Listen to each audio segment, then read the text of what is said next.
자, 드디어 서울로 가보겠습니다. 짜잔. 서울. 네, 김재섭 위원장이 서울 하겠다고 손 번쩍 든 거 제가 봤거든요. 본인 출마하니까. 서울밖에 모르잖아요. 서울 도봉구만 하는 바보기 때문에. 아니, 실은 이렇게 이야기를 하셨어요. 정치인사 멤버 중에 유일하게 21대 총선을 서울에서 치러본 입장에서 21대 총선과 비교해보고 싶다. 어떤 비교점이 있을 것 같으세요?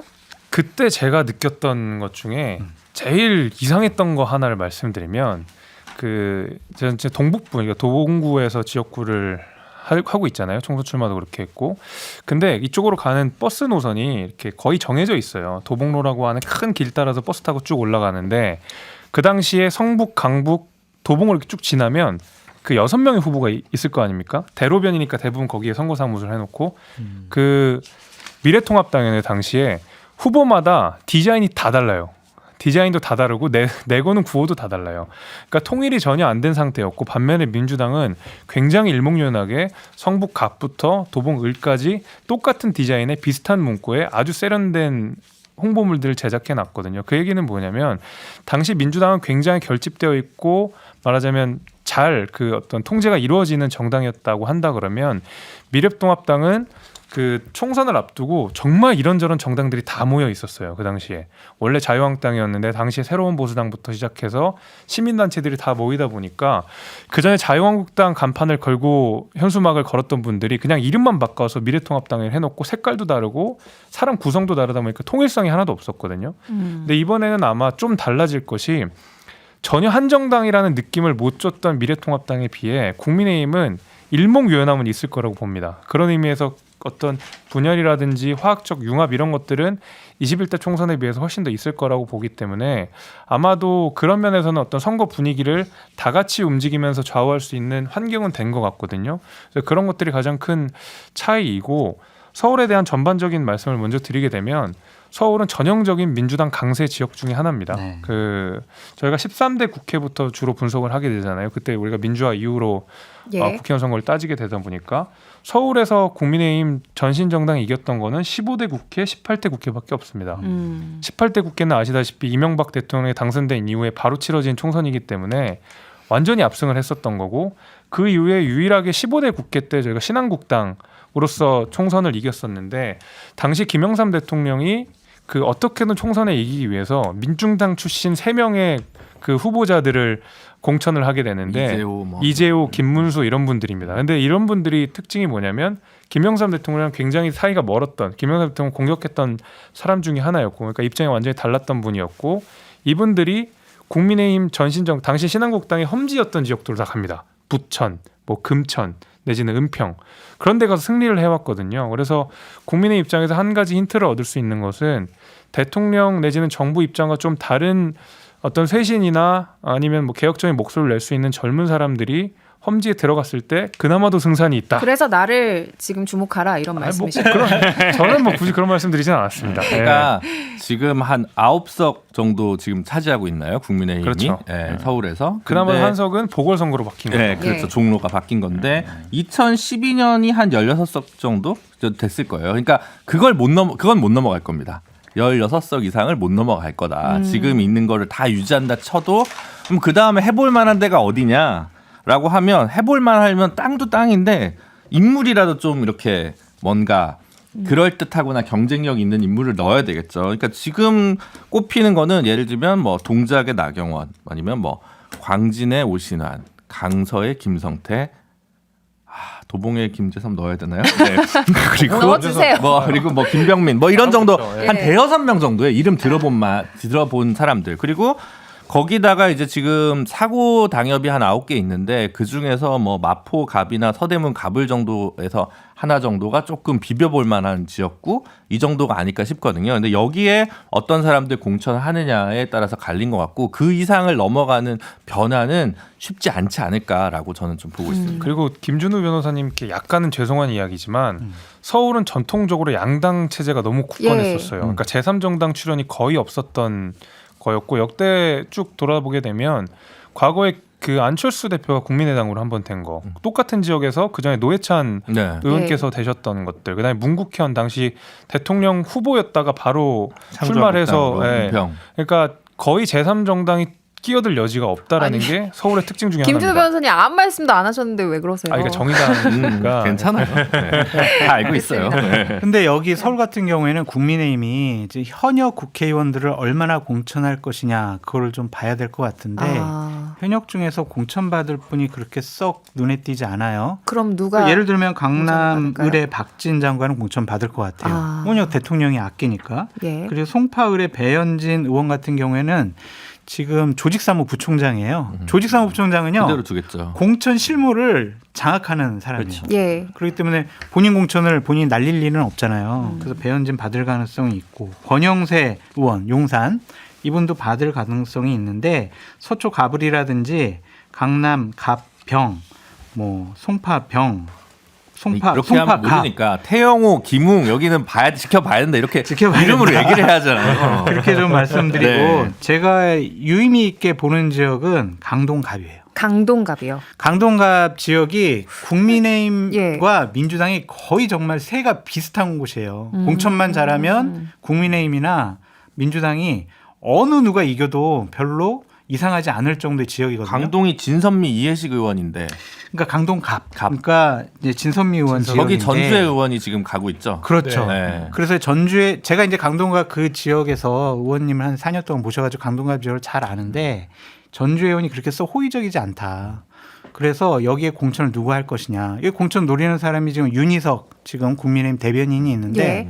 이분과 전주의 의원 간의 공천 경쟁 이런 것들을 좀 중점 들여볼 필요가 있다라고 말씀드립니다. 그러면은 좀 주목할 만한 승부처로 지금 전 강동갑. 강동갑을 보는 서울 거고. 지역 판세의 바로미터가 강동갑이 바로미터까지. 저는 동북부 보고 있습니다. 제가 있어서가 아니고 이제 21대 국회의원 선거는 너무 예외적인 선거였기 때문에 좀 차치하더라도 20대 국회 선거에서 당시 이제 저희 전신 정당이 많이 졌는데 유일하게 동북 쪽에서 이긴 게 노원, 그다음에 도봉, 강북이에요.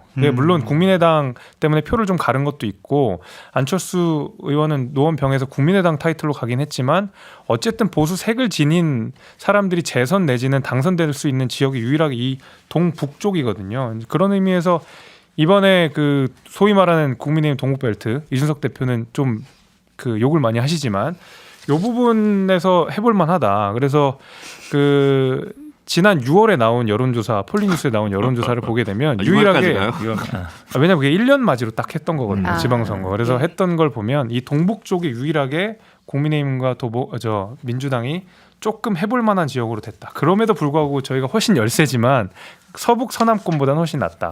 아마 여기에 공천 작업이 잘 되면 그래도 서울 판세를 이렇게 저렇게 바꿔볼 수 있지 않을까라는 희망을 갖고 있습니다. 그리고 이제 변호사님은- 정치 1번지 종로 얘기를 해야 되는데 종로의 도심 원도심 인구 감소로 성동구에 붙어있던 중구가 이제 종로구로 가야 될 것 같습니다. 네. 그래서 종로구 중구 선거구가 이제 생겨날 가능성이 되게 높은데 지금 중구는 지상욱 의원이 지역 전 의원. 전 의원이 박성중 지금 의원이. 의원이죠. 네. 그러고 있는 거고 종로는 최재형 의원이 있는 거니까 여당 내에서도 공천이 치열할 거고 그럼 민주당 쪽에서도 이와 관련해서 어떤 후보를 낼 거냐. 지금 종로는 지역위원장이 아마 곽상원 변호사 노무현 전 대통령 사위일 텐데 이걸 예. 그대로 갈 건지 아니면 좀 더 무게감 있는 인물을 내세울 건지도 관전 포인트라고 할 수 있습니다. 그러니까 예를 들면 이제 지상욱 전 의원 같은 경우에는 중구 성동 이렇게 붙어 있지만 사실은 원래 지역구 중구거든요. 예. 근데 중구가 만약에 종로구랑 통합이 되면 최재형 의원과 지금 경쟁을 해야 되는 상황이 되지만 민주당 같은 경우에는 홍익표 의원이 지금 서초로 가버렸기 때문에 자리가 비어 있어요. 그러니까 싸움 날 여지가 별로 없는 상태여서 이 합구에 따라서 국민의힘한테는 좀 변수가 될 수 있을 거라고 봐요. 지상욱 전 의원은 범유승민계로도 분류가 되기 때문에 이렇게 규정을 하세요. 또. 네. 아니 현 최재형 의원이 좀 더 유리하지 변호사님은 않을까. 그러니까 지금 말씀하신 예. 것처럼 이제 서울은 대부분 그동안 어쨌든 민주당이 조금씩 의석을 늘려왔어요. 그러니까 18대, 19대 때 30석, 20대 때 35석, 21대 때 41석인데 물론 말씀하신 것처럼 기본적으로 조금 젊은 분들은 이제 경기도로 빠져나가면서 인구는 좀 줄고 있거든요. 인구 구성상은 민주당이 좀 불리하지만 제일 아마 좀 뜨거울 때는 두세 군데 있는데 현역 의원들이 빠지는데 예를 들면 저 서대문에 저기 누구죠? 우상호 의원 지역 빠지는 같은 경우, 그 다음에 지금 홍익표 의원이 빠진데 이런 데들은 사실 경쟁이 굉장히 치열합니다. 예. 당내 경쟁이 치열하죠. 마포 같은 경우도 마찬가지죠. 민주당에서 노웅래 의원 그렇죠. 빠지니까. 노웅래 지역 빠지는데 이런 데들은 어찌 보면 물론 국민의힘에도 치열하지만 민주당에서는 기본적으로 당내 싸움이 굉장히 치열하다. 봅니다. 저 민주당의 공천의 바로미터는 노웅래 최고위원인 것 같아요. 맞법을. 아. 과연 민주당이 이분을 공천 줄 거냐 말 거냐, 이것이 개혁 공천이냐 아니면은 그냥 이기는 선거로 가고 싶어 하냐, 이거에 좀 바로미터로 보여지거든요. 그래서 저는 노웅래 의원이 공천을 만약에 받게 되면 또 지금처럼 민주당 최고위원으로서 계속 강한 주장을 하게 되면 민주당에 대한 노웅래 의원 아닌데. 정청래 의원. 정청래. 계속 죄송합니다. 지금까지 계속 정청래 의원 말한 거예요. 네, 정청래 의원 죄송해요. 얘기가 노웅래 의원 구속돼 노웅래 있는데 의원 어떻게 아니고 공천 정청래 준다는 의원. 정청래 의원을 네. 공천 줄 거냐 말 거냐, 그것도 한번 눈여겨보고 싶어요. 아니 근데 지금 민주당 걱정할 게 아니라 국민의힘도 강남 3구의 경우에는 이제 당내 공천이 굉장히 치열하잖아요. 거기는 뭐 다 용산에서 내려 꽂겠죠. 오히려 동작이 그래서 좀 그래도 뭘까 좀 그나마 서로 견줘볼 만한 체급으로 나오지 않을까 싶기도 해요. 지금 동작 나경원 의원이 대표가 나오실까요? 나오시겠죠. 아무래도? 지금 강하게 주장하고 그쪽 있죠. 있고 활동. 장지정 변호사가 또 거기 네. 동작에 있잖아요. 근데 이제 현역 의원들이 지금 이수진 의원이랑 저기 누구죠? 김병기 의원인데 여기도 이제 교체 가능성도 없지 않아 있어가지고 동작이 그나마 좀 승부를 알 수 없는 볼만한 될 거고, 강서구도 이번 구청장 선거가 좀 있겠지만 어쨌든 네. 진성준 대 김성태, 이것도 지역에서는 좀 볼만한 싸움이 아닐까 싶습니다. 강서구 얘기 나와서 지금 10월 11일이죠. 지금 강서구청장 보궐선거가 코앞으로 다가왔는데 내년 이제 서울 지역 총선에 미치는 결과도 이에 따라서 좀 변수가 있다라고 다들 보시는 거죠.